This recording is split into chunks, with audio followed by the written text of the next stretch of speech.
TG Geeks, episode 349, October 25th, 2021. Lesser Known Monsters.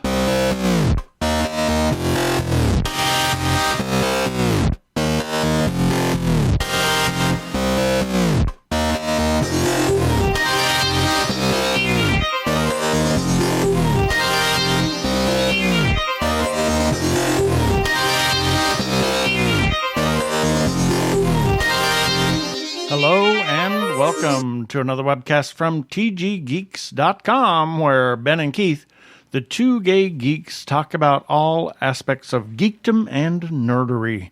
Sci-fi, comics, film, horror, genre, you name it, we talk about it. I'm Keith Lane. We're coming to you from TG Squared Studios in lovely Phoenix, Arizona, where the weather is actually getting quite nice.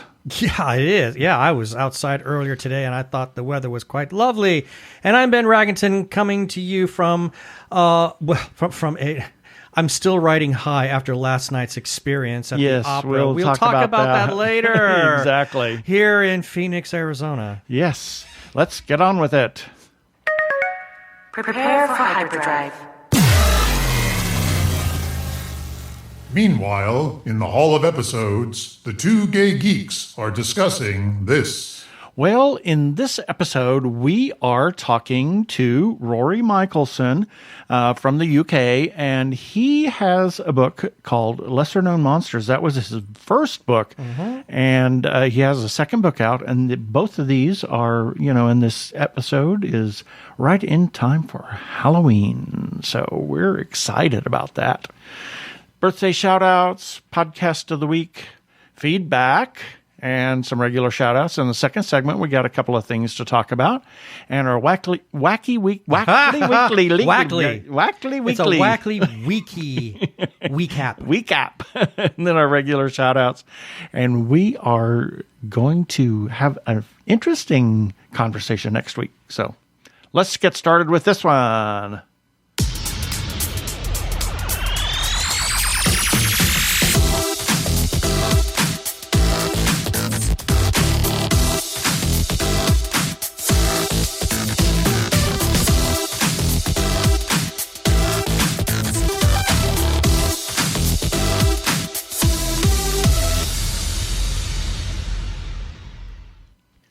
And this time we welcome to the show Rory Michaelson, and he is talking to us from all the way across the pond in London.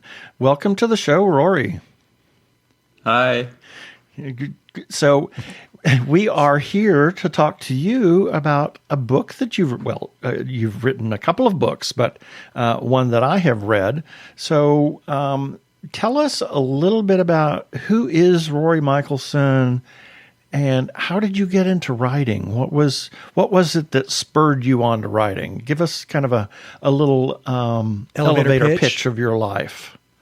Well, I think I always liked the idea of writing. I remember doing it when I was really young in school, but then it just kind of disappeared for me, and I kind of got pushed into more conventional roles in education and sciences and stuff, so I didn't really pick up writing again until I was in my mid-30s, and then I just suddenly decided I was going to write stories and wrote a whole story. I wasn't actually planning on publishing, but I shared it with people on Twitter, and people really liked it and told me how to self-publish, and I did. And it's kind of gone from there. It's kind of snowballed, and now I really love it, and I can't imagine not doing it anymore. Wow, that's incredible. So when you were writing as a kid, did some of these stories start to percolate then, or was it something that it was overwhelming all of a sudden and then you had to write about it? Yeah, it was kind of, I think they kind of did a lot of writing things with us in school, and my problem was always they'd give you a time limit. Right. My stories always went on for far too long. And they could never be finished within the time limit. So I think the responses that I got then, as quite a sensitive child, really put me off trying anymore at the time. Yep, been there, done that. I understand completely where you were at. But now that you've actually kind of picked up the writing, you started doing that again. Have you found that it's like, opening up a faucet, and it's like now you just, creatively speaking, you find that you cannot stop? Yeah, I like constant ideas. I've got loads of notes on my phone of just different stories that I think of and different characters. It's fun, but it's also really tiring. Yeah. So the first book that you wrote, tell us the title of that and what that is about.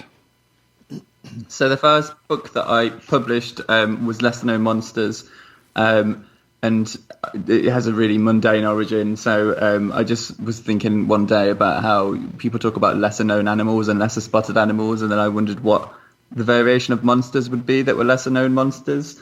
And I kind of came up with the idea that it would be all these sort of folk tales and different sort of countries' popular stories that have kind of aged and aren't often told anymore. And I really wanted to sort of run with the idea that maybe these were all interlinked and that maybe monsters that were talked about in different countries were the same monsters as were in other countries, but they kind of travelled around and they were living a long time. And they lived amongst us. And I once I'd come up with the idea for that, I needed a foil, and I came up with Oscar, who is useless in the nicest possible way. And he just kind of started as this unassuming character to wander through this world of monsters, but then the story became much more about him and his development, and he took over, which was really fun as well.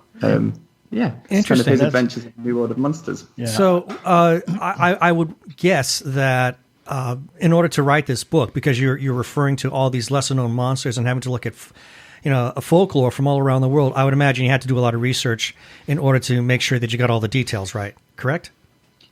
Yeah, I mean, yes and no, because I talk about it in the book, but it's kind of like the stories aren't always accurate, and of course, like they're going to be embellished, and they're going to have been told by people's parents and grandparents to their grandchildren and passed down through generations. So certain details have got missed or mixed up, and nothing's quite as it seems, and some things are more simple than they should be, and others are much more complicated. Right. The interesting part to some of the chapters is there's a taxonomy of monsters, and I thought that was a really neat touch, and the various places that the quotes came from, and the monster itself, and all of that. I thought that was a quite a nice touch, because it gives you this feel of, yeah, maybe that is real. These are these lesser known monsters that people are, it's kind of a hint in the back of the mind, but they don't really know about them. It's beginning to sound a little bit like, really cool. It's beginning to sound a little bit like the the television show Grimm. Where you have all these monsters, both the very well known and the not so well known, but still equally dangerous, that come out of folklore. That some were told by the brothers Grimm, but others are just very indigenous to certain parts of the world. Yeah, believe it or not, I've never seen Grimm. I've never actually watched that. Oh, it's really cool. I grew up on Buffy and Supernatural and things like that, so it was kind of a natural. You might want to check that series out. It's really cool. Yeah. I mean, not that you need it, but given your subject matter, you might find it entertaining. Yeah. Yeah. Well, I want to say I really liked Oscar. I identified with him like you can't believe. Sometimes I feel like Oscar in that useless? everything I touch just becomes this pile of crap. Exactly. Yeah. I think I really wanted to. I mean, I have pretty bad anxiety, and I really wanted to share that with Oscar. Maybe to offload a little bit, but also because it's something that I could write. Him struggling with just dealing with normal daily things. Yeah, okay. I wondered how much of you was in Oscar there. It just seemed that you really wrote Oscar from a place of knowing, and I thought that was... He was a fully realized character. Yeah, he really was. I identified, and I said, yeah, actually, yeah, I understand that. Well, I think that kind of makes also, because so many of us out in the world, I mean, we're struggling, doing the best we can, and there are so many people that deal with insecurities on some level or another. and to create a character like Oscar that, that creates somebody that the reader can relate to. Exactly. And one of the great things, I at least for me, when I'm reading a book, if I can relate to the characters on some level, it doesn't have to be 100%, but even if it's like 25%, if I can relate to them on that level, it allows the story to become much more engaging for me. Yeah, I think it can really, it kind of helps you with that suspension of disbelief too, because when you're writing about monsters and sort of strange blob things, it's to be able to anchor things in that really human sense of anxiety and struggling with daily interactions. It makes it a lot more relatable, when otherwise you might get lost. Exactly. So what I'm going to let Ben ask. Well, I've got two questions. I got two questions, and I'm gonna. There's one question that he always asks. I always every ask, author, but I want to ask the second. I'm going to ask this other question first, and that is your method in writing. And and we've conversed with I don't know how many authors these days, and it always boils down to authors being kind of pigeonholed into one of two categories. They're either a plotter or they're what we call a pantser, meaning that they either do just incredible amounts of research so that they have all their details completely ironed out, all the different beats that they totally outline all the notes, everything they need, so that all they need to do then is then flesh out the characters that help drive the story. And then there are the pantsers, and these are the authors that literally write by the seat of their pants. And no one method is superior to the other. It all just depends on the individual. I'm just curious, as you discovered yourself as a writer, which area did you find yourself, or are still finding yourself, kind of falling into? I actually describe myself as a plantser, so I'm somewhere in the middle. Oh, that's clever. A plantser. I like that one. So you have a loose outline, or maybe a pretty good outline, but then you take that and just run with it when you write. Yeah, when I started out, I really thought I was going to be a plotter, because I'm a very kind of, like, my daily life is in spreadsheets. But once I started out, I find that I didn't really follow the rules that I'd set, and I kind of wanted to discovery write a lot. So all of the groundwork that I'd done became pretty much useless. And I also found that if I told myself the story too much before I started writing it, I almost lost interest before I finished writing the actual story. I have ADHD. So I kind of felt that I needed to discovery write in order to be going on this adventure and let the characters take the wheel a little bit. Thank you. So that's totally stopped doing. Okay, that takes me to my primary question. And you've kind of sort of answered that. And I've discovered this is pretty much common with all writers that we've talked to. But when you were really, putting pen to paper and writing this book, writing Lesser Monsters, how fully realized were the characters in your head? I mean, did it get to the point where they came alive to you, to where they actually started telling you what they were going to be doing or what they wanted to say? Yes, totally. So I'm pretty lucky in that I don't consider it to have just one main character. The book, it's definitely three main characters, and Oscar, Marcus, and Zara are kind of a trinity in that they react and they fuel the story differently. So there's always one of them that, even though Oscar can seem quite a passive character, there's always someone else driving the story forward, and there's some kind of conflict in between them. They have different thoughts and opinions on what they should do next. The point where they kind of took it away from me was Oscar, to say he's the most passive character. Is at one point he was supposed to be taken away by something, and he was supposed to fight it and try and not get taken away, but he just kind of said, "No, I've had enough. I'm giving up. You can take me."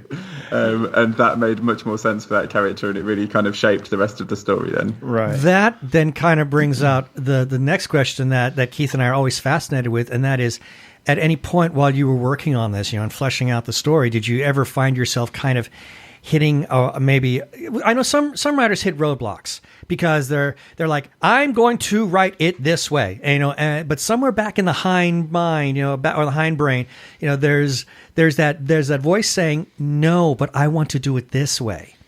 And we've got an author friend. She had to scrap like a whole, God knows how many chapters of a book that she was writing on because she wanted to take it this way. And it wasn't until she finally surrendered to the whims of one of these characters that she finally, the roadblock disappeared, and she was then able to just, gush out where the story needed to go. I mean, have you encountered something along those lines as well? Kind of yes and no. So I'm very much a mood writer, and I'm really generally fortunate that because I go into hyper focus with it sometimes. I mean, the first book, it took me maybe a couple of months to write, and I did a lot of it on my phone because once I was in the story, I just wanted to keep telling the story to myself and see what happened next. And the second book I wrote in, I think, 11 days. Wow. Because, I know, and because it wasn't healthy. It's not something I really want to repeat.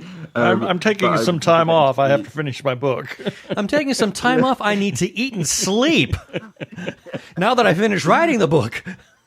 But I very much, I like kind of treating the first draft as like the early stages of a romance. So, when it's kind of like all lust-fueled haze and no one kind of making any sensible plans and just go with it. And then I deal with the problems in the later drafts.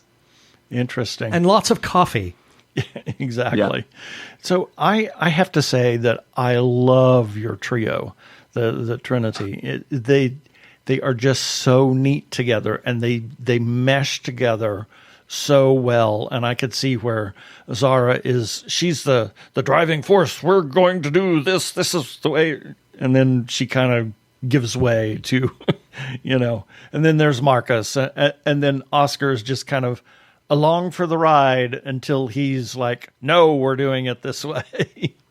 I loved their interaction. It reminded me of groups of friends that I had when I was their age, and how we just clicked, and everything was stream of consciousness. Like several of their conversations, it's like, holy moly, what the heck are they talking about? It's just like all over the place. And it was wonderful. It just gave you an insight into their personalities and how they became friends and remained friends and were friends. It was really comforting. Yeah, I love writing all three of them. Marcus is definitely he's my little chaos goblin. Like, I love writing him because you can make anything happen next. Anything can happen. Yes. It's like, okay, we'll roll with the flow here. What about this? So in writing this, and I am going to revisit this one kind of question. I'm going to try and rephrase it because, again, with a lot of the authors that we've talked to, they've encountered things as they were writing their stories that they never expected. Was there at any point during the writing process, did you hit upon something during your storytelling that was a surprise to you? Not so much in book one. In writing book two, I kind of had I generally start off with an idea for what the end's going to be like in my head, like some kind of dramatic climax.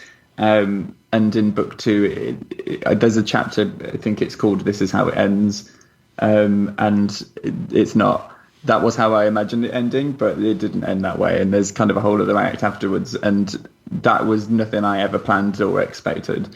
And that was, it completely changed not only the story but the entire series, and kind of like the tone and the meaning of everything. And I never expected that kind of depth to come out of what I was writing. Okay, so I mean, so for you as the writer, how did that? What kind of emotional response did you have to that? I'm really proud of the characters and how they dealt with what happened. So I find it really emotional. Like, I haven't read it back or edited it, or ever since I've written it, every time I go back to it, it makes me emotional. Wow. Interesting. So does the book two, and that one is called Bone Gate, correct? Yeah, that was the Bone Gate, yeah. The Bone Gate. And when did Lesser Monsters come out? Lesser Known Monsters came out last Halloween, so it's nearly a year old now. Okay. And then The Bone Gate came out when? The Bone Gate came out Friday the 13th of August, so pretty recently. Okay. So does it pick up where Lesser Known Monsters ends, or is it a completely different story? It's kind of somewhere in between. So it picks up about 18 months later when everyone's kind of recovered from the events of the first book. I'm being really careful not to say spoilers. No, that's fine. I understand. So it picks up when everyone's kind of recovered from the events of the first story, and there's kind of a vague mention towards something that could be the pandemic. I didn't really want to get into all of that, but I also wanted to touch upon it. The characters have really grown, and it's given Oscar some space to... The whole kind of way that the story's nested the first one, it focuses on Oscar getting this personal growth and becoming more confident and being able to say what he wants and finding agency. And when we come back to Oscar, he's really rooted himself in that, and he's become much stronger and more confident. So, of course, the natural thing for me to do was then to try and break him at every turn. Right. Okay.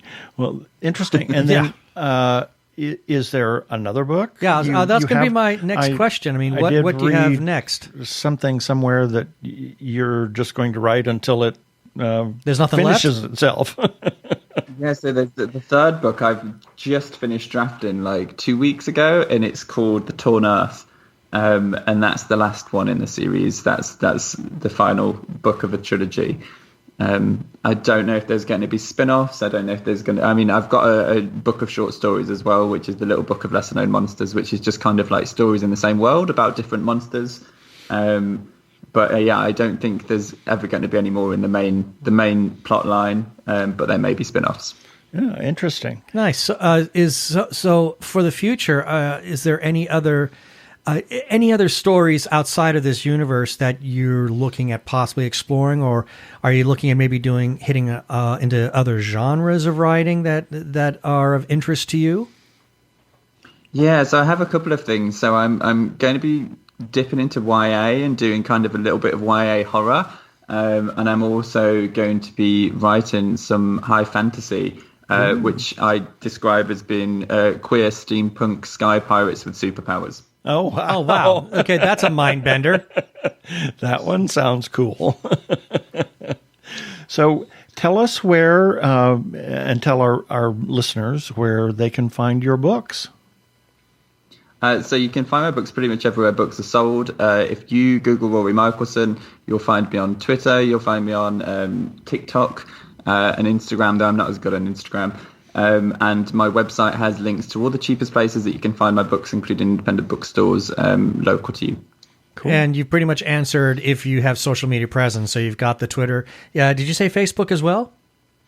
Yeah, I don't really use Facebook very much, but I am on there, and there's more links to find different places on there too. All right. And look for Rory's new TikTok dancing video. Very, very rigid dance. I think they call that the robot. Yeah. Well, this has really been fascinating. As I said, I really liked Lesser Known Monsters, and I can't wait to start the Bone Gate and see where the story goes. It really did my heart good to read something that was in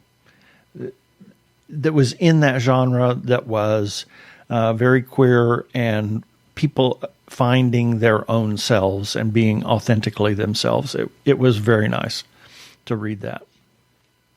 Thank you. I really enjoyed writing it because them finding their authentic selves wasn't anything to do with them finding their queer identities either. I really wanted to start and end the story with people who were completely comfortable with their identity and kind of grow their personal lives in other ways instead of their queerness. Right.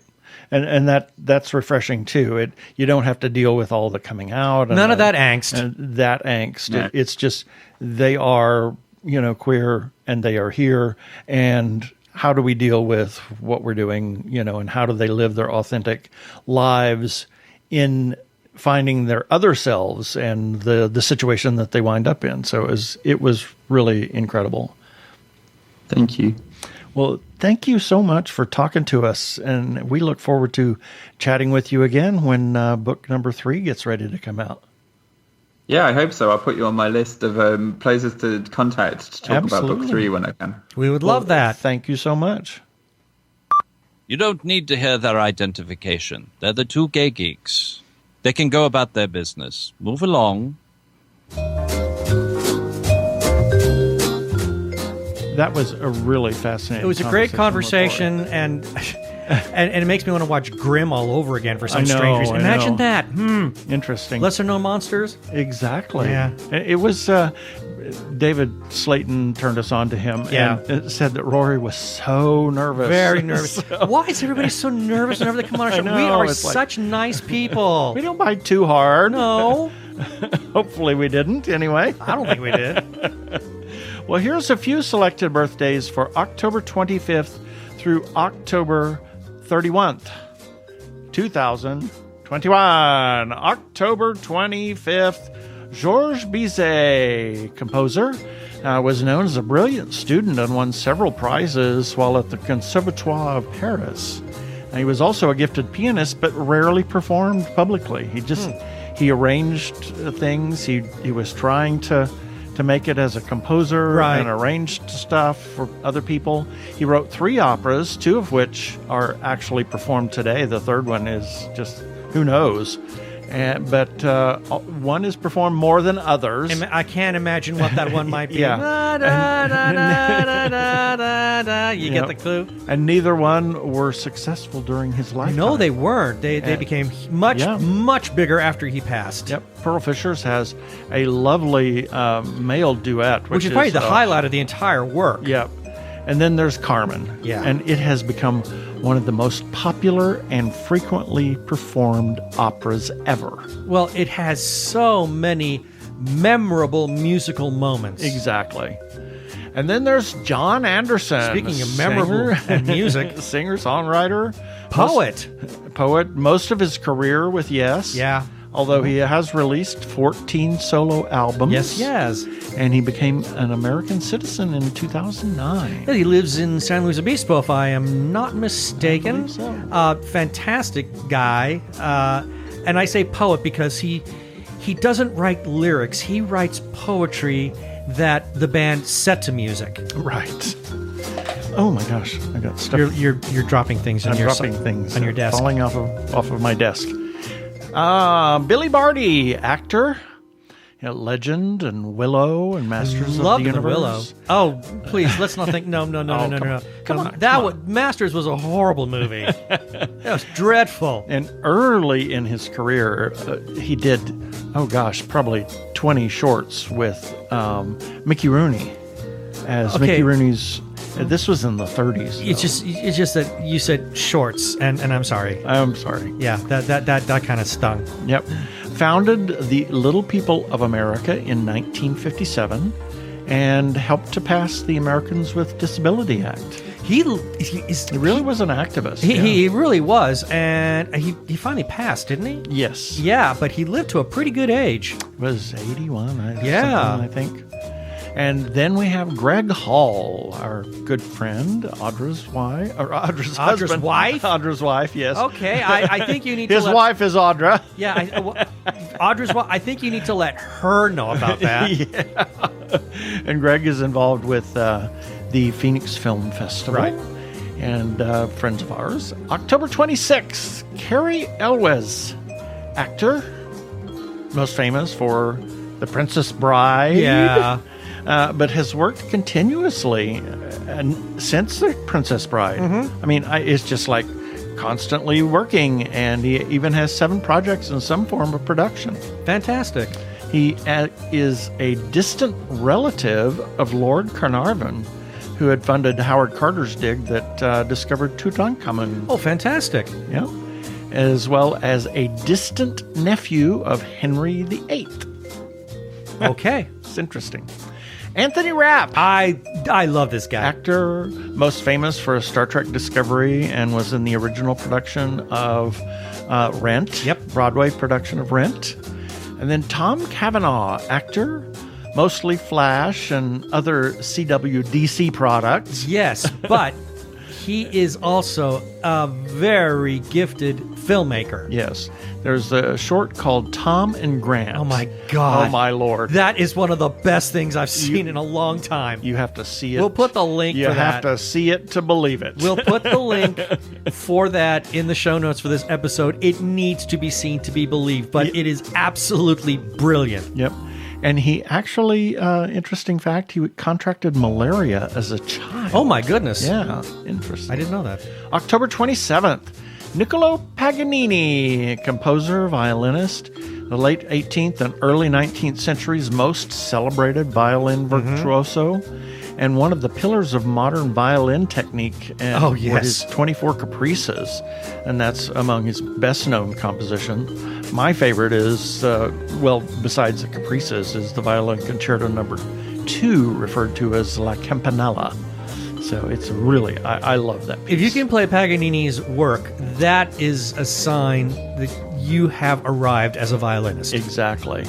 Robert Picardo, actor, Johnny Cab, the Doctor on Voyager, Yes. Star Trek Voyager, and most every Russ Emanuel film. Yeah. And is an accomplished singer, actually. He has recently released several parody albums. And he is quoted as saying, "If Picard can baldly go, why not Picardo?" Of course he did. He's there. That's a guy I very much want to interview. I would seriously love do. to. Then we have John Cleese, actor, mostly of Monty please. Python fame, and much, much more. Fawlty Towers. Fawlty Towers. Oh, my God. Fawlty Towers. Bassa? It was inspired by a stay Right. that he and Connie Booth stayed at a hotel in Torquay. Right. Oh, my gosh. Has a law degree from Cambridge. He's not a dumb man. John And Cleese is is a cat lover. well, of course he is. No, John Cleese is a highly intelligent man. Friend of ours, Alice Harper. Happy and birthday. Brian Winslow. October 28th, Matt Smith, actor, most famous as the 11th Doctor. He is not only the 11th Doctor, but is the 11th Matt Smith in IMDb. Wow. Yep. Jonas Salk, virologist, discovered the first successful polio vaccine in 1955. Chose not to patent it or seek any monetary rewards so that it could be widely distributed. Yeah, because polio was just terribly on the rise at the time. Devastating. It was paralyzing people, killing people. Exactly. It was not a nice disease. So God bless him for that selfless approach to the vaccine. Exactly. He died in 1995. Really? Yep. Wow. Yep. Edith Head. E. Costume designer. Edna Mode. Yes. 35 Oscar nominations and 8 awards. I believe it. Was the inspiration for Edna Mode in The Incredibles. Her quote-unquote sunglasses that she wore were actually blue-tinted glass, and she wore that specifically because it allowed her to see color as it would appear on black and white film. Huh. Yeah. Well, that shows how... wow. Okay. She was clearly ahead of her time. Yeah, she was brilliant. And appeared twice in film, once in the Oscar, which is probably one of the worst films of all we times. need to watch that again now. It's such a bad movie. She was herself. And an episode of Columbo along with Anne Baxter, who was one of her closest friends. Really? Yeah. And then we have Megan Enlow. Happy birthday, Megan. She is the administrator for the podcasting community on Facebook. Yep. October 29th, Bob Ross, painter, educator, most known for his happy little trees and the joy of painting. And no, it's not the joy. It's the frustration in painting because you watch him. He makes it look so freaking easy. He was never paid for that show. Really? Yep. He did it to further his education, his teaching that he did. All right. His painting teaching. And he gave away all of the paintings from the show, and they were generally sold for charity, and the proceeds went to charity. Oh, that's wonderful. Very soft-spoken and cheery. Oh, let's just put a little happy little tree over here. And he made it look so simple. I know. And if To I tried watch to him do do that- if I tried to do it, I swear it would look like something that came out of an abattoir. Well, there's actually 3 paintings that they did for the show. He did one prior to the show as a reference that he would look at, and then do the one on the show, and then one that was About the finished product or something? far more finished and made to look wonderful. Those were the ones that he did for his photography books and whatnot. Ralph Bakshi, director, mostly animations, Wizards, Lord of the Ring, and Fritz the Cat. Oh, which I've never seen. Of all things, I saw that as a child. You saw Fritz the Cat as a child? At the the Ritz? drive-in. Oh, you saw the No, drive-in? at the drive-in. That would have been a perfect move for the Ritz. It's just unbelievable. I'm shocked because that was like the first... It was the first X-rated film. Exactly. It was just weird. Was it at a multiplex? What were my parents thinking, you know? I mean, were you at a multiplex drive-in? Nope. A singular. Singular screen, and your parents took you to see Fritz? Yep. They had no idea what they were dealing with, did they? Who knows? And who knows what they were The subject never came up again. Exactly. I have yet to see that movie. I'm really curious about it. You know, we're going to the drive-in, but then... here's this cartoon. Then they're saying, oh, just go to sleep in the back seat. Go to sleep. No, we want to watch the film. Now go to sleep. Oh, my God. Silly. And then a classmate of mine, Dwayne Smither. Happy birthday, Dwayne. October 30th, Henry Winkler, actor, notably as the Fonz in Happy Days. He produces and directs as well. He was actually rehearsing lines with John Ritter just before he collapsed. Oh, my goodness. Yeah. And Henry Winkler most recently was one of the voice characters in Monsters at Work. Ah. Yes, and his American Christmas Carol. Oh, it's is so good. Just an incredible piece. Yes. He's really great. Then we have Ruth Gordon, actress, Rosemary's Baby, that she won Best Supporting Actress award for, and Harold and Maude. You know, we need to see that someday. That is such a weird movie. It's such a strange film. It is. I love it, though. Got to be in the right frame of mind for it, I think. Yeah, you do. Yeah, you do. John Adams, Oh. President John Adams. My favorite. hero. Yeah. This man is my favorite. Of all the founding fathers, this is the guy I admire the most. Yep. His biography by David McCullough Oh, my was goodness. brilliant. It's a tome, 754 pages. I know, but as we pointed out so many my times, God. John Adams documented everything. His life was one of the most documented of the founding fathers because he copied every single piece. Every bit of correspondence, everything. So Because he understood he knew that there was they were something making going history. on. Yep. And then we have friend of ours, Susan Hurley, and filmmaker Pablo Absento in Japan, and Mario Ortiz. October 31st, Peter Jackson, director. Why did you say it like he was from the Bronx? Jackson, Peter Jackson. not Jackson. Jackson. the way he says his last Jackson. name. Yeah. Oh, you're trying to go for the Kiwi. Yep. Ah. Most famous for his Lord of the Rings. Oh, yeah. And many other films. But the Lord of the Rings, Yeah. that's what really put him on the map. And that, with those films, beginning with Fellowship, he created a whole new industry in New Zealand for filmmaking. Weta Workshop and all And of Weta that. Workshop, Oh my God. they've been farmed out to do so many other projects on so many different Master films. armorers. Right. And prosthetics and this And I that. think oh my gosh.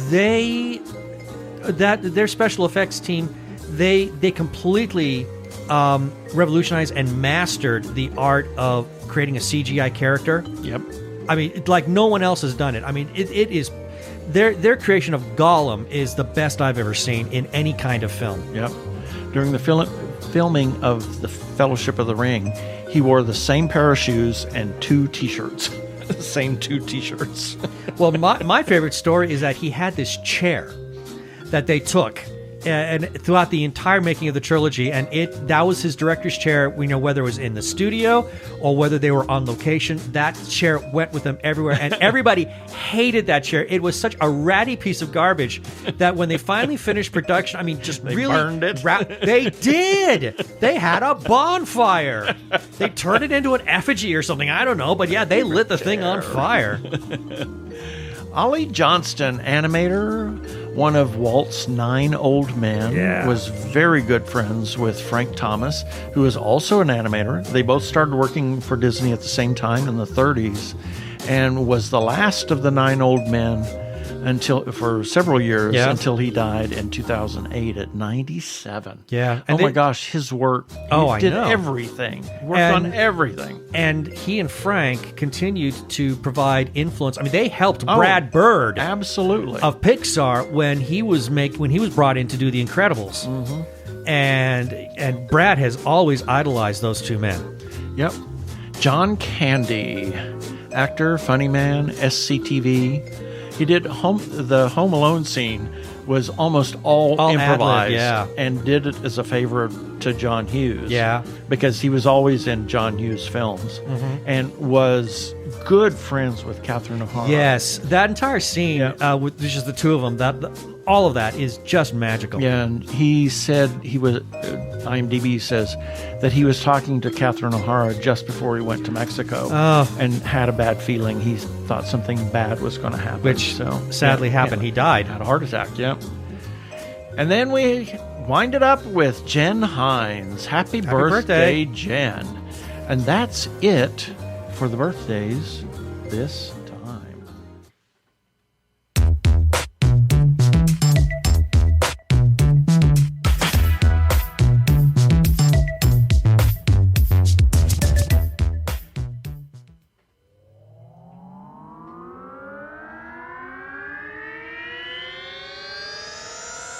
Hi, this is Kevin. And this is Jason. And we're the co-hosts of The Bright Side with Kevin and Jason, your weekly comedy about tragedy.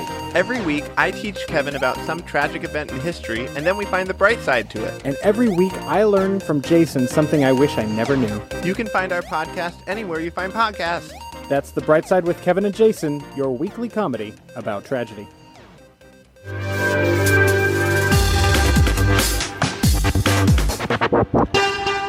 Go give a listen to our friends Kevin and Jason over at the Bright Side Podcast.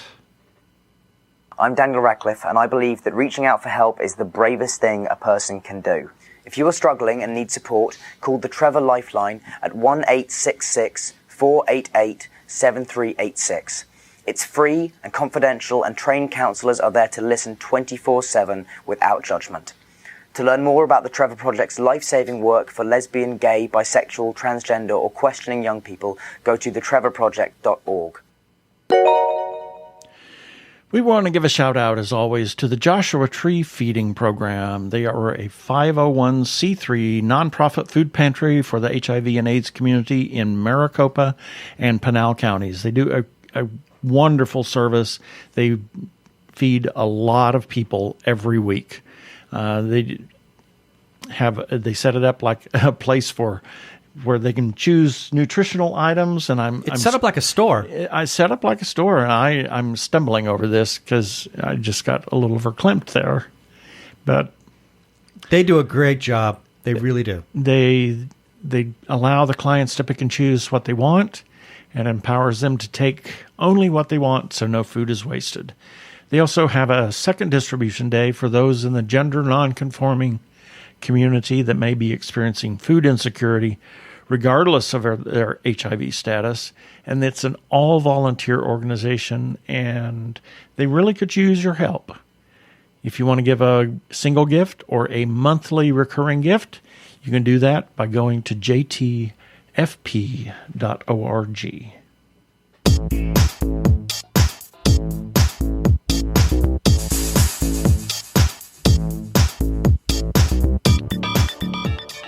And it's time for our feedback. These are comments that we received in response to articles that we ran on our website at tggeeks.com. And the links for these articles that generated this feedback will be featured in the show notes for this episode number 349 at tggeeks.com. Starting with, regarding deeply disturbing cult tale, The Family, world premiere at the Busan International Film Festival. Got a comment first from Chigart Public Relations. It's the organization that turned us on to The Family. And the comment says, thank you, TG Squared Studios, for sharing the news of The Family film, directed by Dan Slater and produced by Adam Booth. And then we got a comment from The Family Film themselves, the organization that's behind the film, on Instagram, saying a big thank you to the indie film community for supporting The Family Film, and they tagged us on that. And then lastly, from Patricia Chica, she left this for us on Instagram saying, "Thank you so much, my favorite geeks." Cool. Moving on, and this is the last feedback for the day. Regarding Hamish Downey's 5 questions with Nicole Kilpatrick, we got a comment from Nicole on Twitter saying, "Thank you, Hamish Downey at tggeeks.com for this interview." And then we got a comment from Hamish saying, "Thank you for doing the interview, and thanks to Keith Lane and Ben Raggington for making an awesome website." And that is our feedback for today. Yay. You can leave a comment if you want to on our Facebook page where we publish everything, on our website, tggeeks.com, or you can check us out on Twitter and Instagram where everything is published, as well as our episodes are published on YouTube. We want to hear from you. If you want to leave us a voicemail, you can do that too. Call 469-TG-GEEKS. That is 469-844-3357. And as always, please play nice.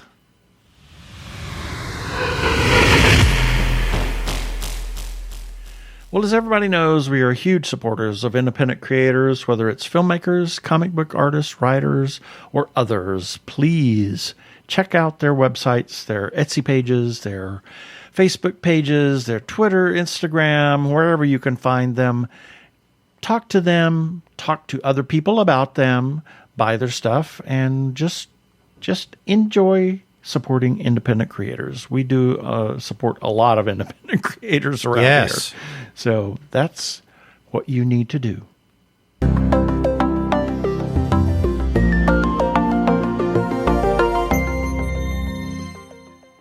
If you are trans or are questioning your gender identity, and if you are in crisis or are feeling isolated and need someone to talk to, or you know of someone in a similar situation, there is a special hotline just for you.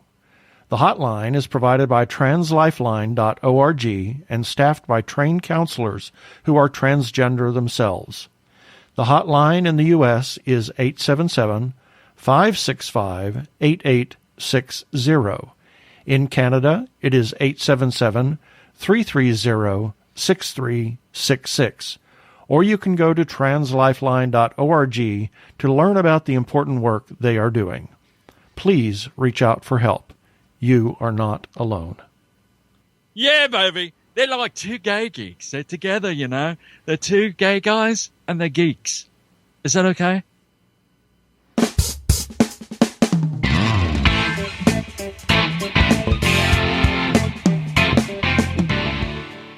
We have a couple of minutes to discuss these things. Things we can talk about, yep. One thing that I want to talk about is the movie Out of Body. Right. By Suzanne Brockman. She wrote the story. And Jason Gaffney starred and directed Kevin Held co-starred. And David Singletary was in it. Mm-hmm. Oh my gosh. It is on Amazon just in time for Halloween. It's kind of a it's a rom-com. Spooky, ghostly, demonic rom-com. Yeah.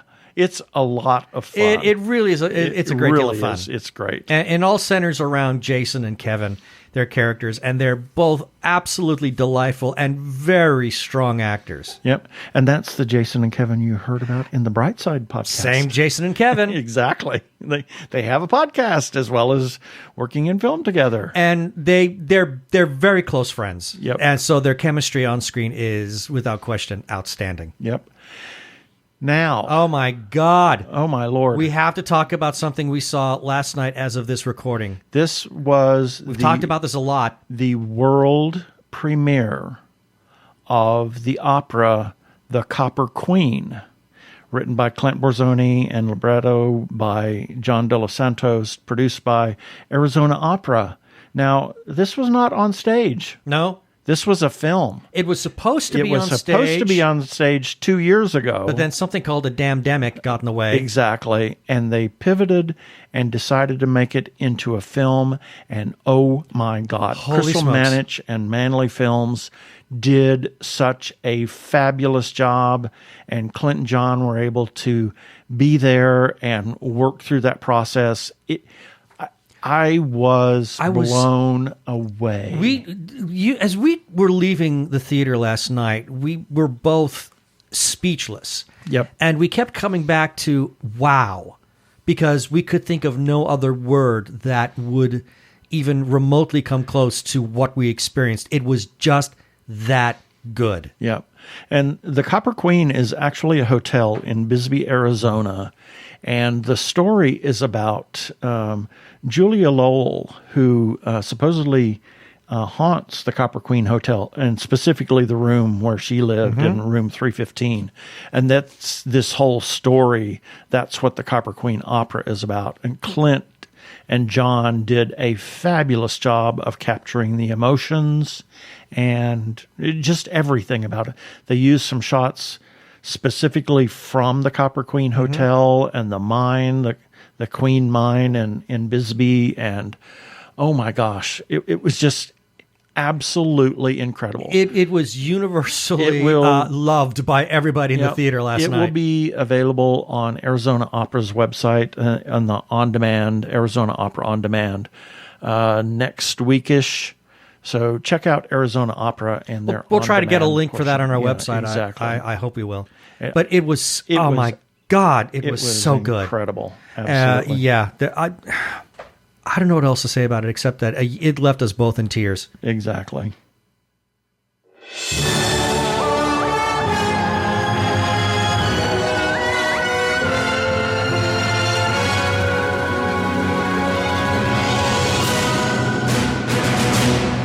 And it's time for our weekly review. These are items that we ran on our website at tggeeks.com this past week. And the links for each of these news items will be in the show notes for this episode number 349 at tggeeks.com, starting with Sunday, October 17th, Nerdy Chupacabras, number 70. On Monday, the 18th, TG Geeks episode number 348. On Tuesday, the 19th, Clifford the Big Red Dog, final trailer in theaters November 10th, and Paramount Plus. We might have to watch that when it comes on Paramount Plus. On Wednesday the 20th, Ron's Gone Wrong. This is an animated feature in theaters October 22nd. On Thursday the 21st, Ben's Breakdown, The Electrical Life of Louis Wayne, gives beautiful and moving insight into autism. On Friday the 22nd, Hamish Downey's News Sushi number 119, Morsels of News from Japan and Beyond. And we close it off with Saturday the 23rd, Ben's Breakdown, Dune. Denis Villeneuve's film, Dune, is an artistic achievement, but is also dull. I'm going to get a lot. I'd be surprised if I don't get any hate mail off that one. And that is what we ran on our website at tggeeks.com.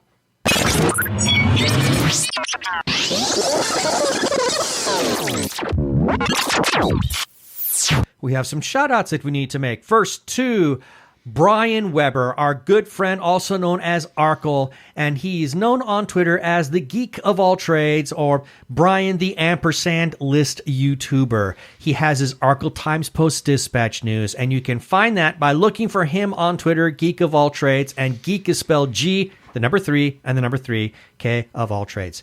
And while you're looking for all things Arkle, I was going to say Urkel there for a minute, go to his YouTube channel. That'd be youtube.com/Arkle Studios. He has a number of projects there. His Shameless Cash Grab series, which has just wrapped season 6. He has his Rants vs. Zombies series, and that has officially ended, but you can always listen to past episodes, as well as Arkle Tier Ranks and his game videos of Trick and Treat and Star Trek Online. We must also give some shout-outs to a couple of Facebook groups for allowing us to post our episodes and relevant articles on their pages. First, to Gay Geeks After Hours, we must give big thanks to the moderators for them literally saying that we can share away on their site.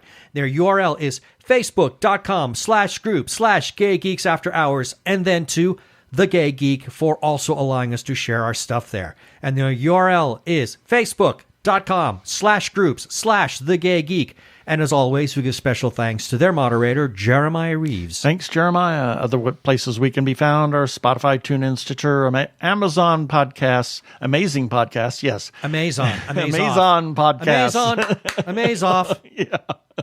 Also, check us out on Sci-Fi Radio at 3 a.m., 3 p.m. Pacific Time on Tuesdays for a replay.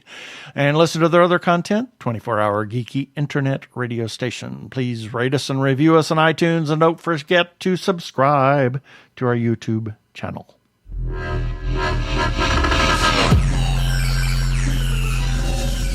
And that should do it for this episode of TG Geeks Webcast. Be sure to check out the article for the Webcast episode. We'll have links on the page of several things we talked about. And remember, you can comment on our Facebook page or our website, tggeeks.com, or leave us a voicemail at 469-TG-GEEKS. That is 469-844-3357. From TG Squared Studios, I'm Keith Lane. Thanks for listening.